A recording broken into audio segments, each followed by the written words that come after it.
అందరికీ నమస్తే. నేను మీ రచన. ఆవిర్భవ దృశ్య కవితా వేదికకు వీక్షకులందరికీ స్వాగతం.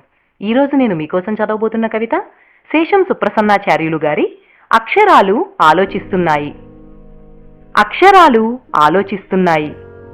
అనాథ అనే శబ్దాన్ని పిడికిట్లో ఒడిసి పట్టుకుని ఏండ్లకేండ్లు బరువు మోస్తున్నందుకు అక్షరాలు అలసిపోతున్నాయి.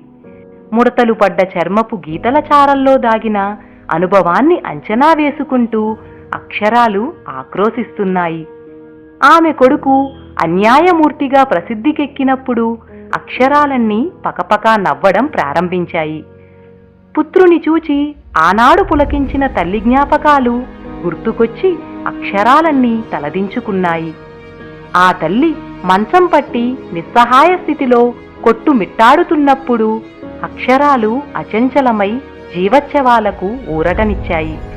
ఆమె కను కొలకులలో లోలోపల దాగిన వేడి కన్నీటి చుక్కల ఆచూకీ కనుగొన్న అక్షరాలు ఆవేశంతో ఊగిపోతున్నాయి.